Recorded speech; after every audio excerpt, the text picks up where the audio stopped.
मेरा नाम दीपक है। मेरी उम्र 26 साल की है। मेरे बड़े भाई, जो मेरे से 2 साल बड़े थे, उनकी शादी 1 साल पहले ही हुई थी। कुछ समय पहले उनकी मृत्यु एक सड़क दुर्घटना में हो गई। हमारे सारे परिवार पर दुखों का पहाड़ टूट पड़ा। मेरी भाभी जी की तो मानो सारी दुनिया ही तहस-नहस हो गई थी। हम सब उनके दुख से बहुत दुखी थे, लेकिन कोई भी इस दुख की घड़ी में उनकी सहायता नहीं कर पा रहा था। मैं भी इस स्थिति में अपने आप को बहुत असहाय पाता था। हमेशा चहकने वाली भाभी जी अचानक खामोश हो गई थी। मेरे माता पिता भी अपने पुत्र के जाने के दुख को भूलकर अपनी बहू के दुख के कारण दुखी रहने लग गए। ऐसा लगता था कि हमारे हंसते खेलते परिवार को मानो किसी की नजर लग गई थी। खुशियां शायद हमारे घर का पता भूल गई थी। इसी सब के बीच मेरी नियुक्ति भी उच्च सरकारी पद पर हो गई थी। इस बात की परिवार में किसी को कोई खुशी नहीं थी। सब भाई के निधन के दुख में डूबे थे और उसके जाने के बाद उसकी विधवा के दुख के कारण और अधिक दुखी हो रहे थे। इसी माहौल में मैं अपने पद के लिए ट्रेनिंग लेने चला गया। मेरा जाना जरूरी था। 3 महीने बाद जब ट्रेनिंग से वापस घर आया तो माहौल उतना ही गमगीन था। किसी को इस गम से बाहर निकलने का कोई रास्ता नहीं मिल रहा था। मेरी नियुक्ति मेरे शहर में ही हुई थी, इसलिए मुझे ज्यादा परेशानी नहीं हो रही थी।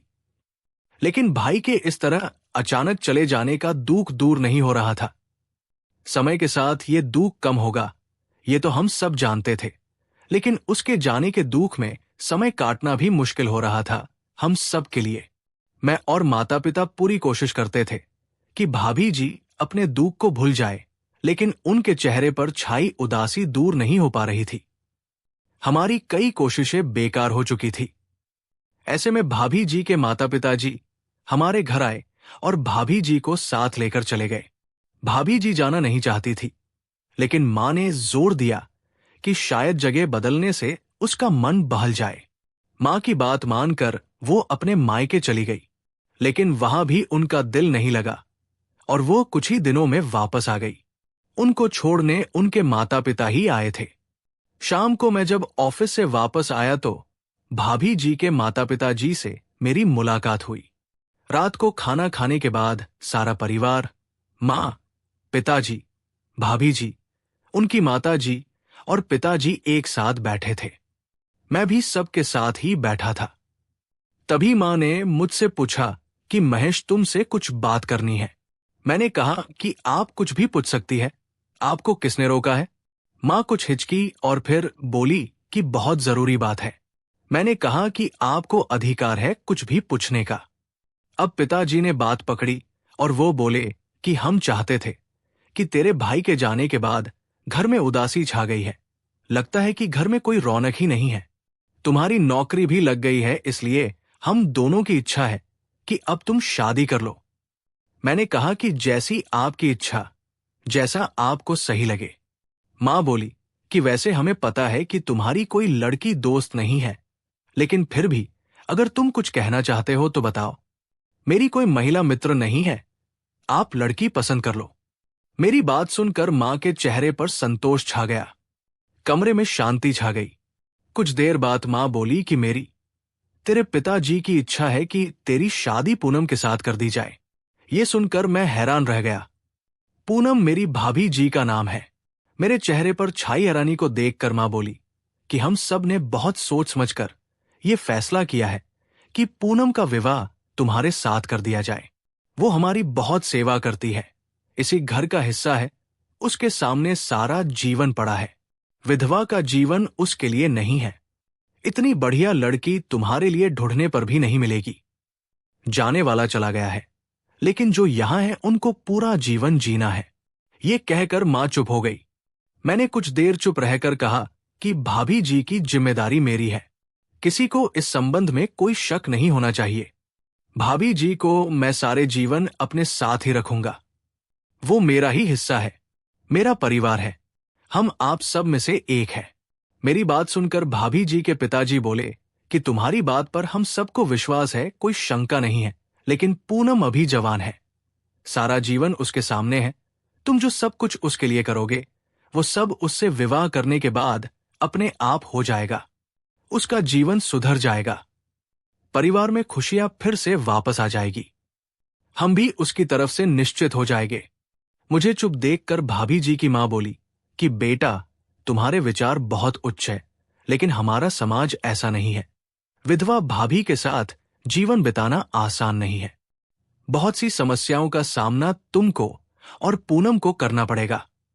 यही सब सोच विचार करके हम सब ने ये फैसला किया है कि तुम्हारा विवाह पूनम के साथ कर दिया जाए।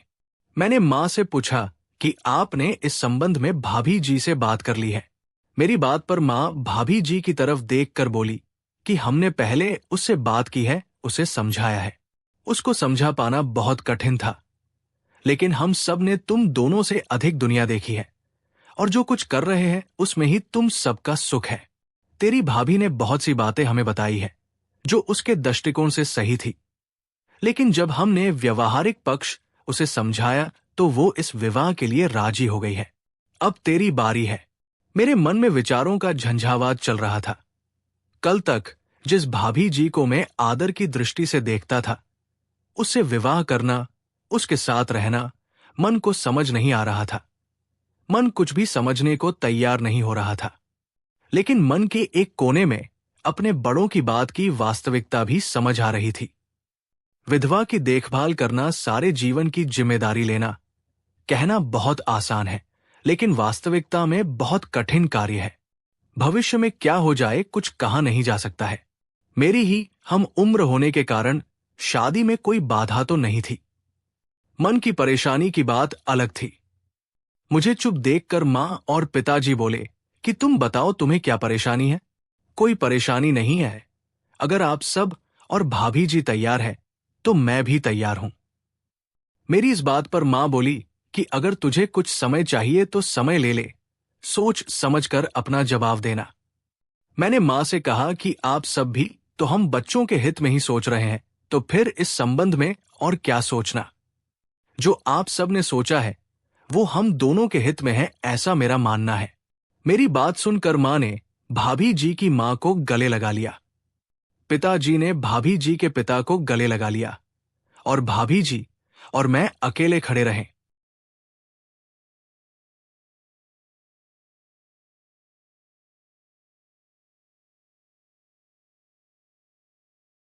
मैंने भाभी जी को संबोधित करके पूछा कि आपकी सहमति भी मुझे पता चलनी चाहिए। भाभी जी ने कहा कि आप सब ने जो सोचा है वो मेरे लिए भी सही है। मैं भी आपके विचारों का समर्थन करती हूं कि हमारे बड़े जो कुछ हमारे लिए सोचते हैं उसी में हमारा हित है। भाभी जी ने भी अपनी सहमति दर्शा दी थी। अब ये संबंध पक्का हो गया था, लेकिन मैं मन ही मन में जानता था कि अभी आगे इस संबंध में बहुत बाधाएं आने वाली है। मैं सोने के लिए अपने कमरे में चला गया क्योंकि बहुत रात हो चुकी थी। मुझे सुबह ऑफिस भी जाना था। सोते समय मन में इस बात का संतोष था कि परिवार में छाए उदासी के बादल छंटने वाले हैं।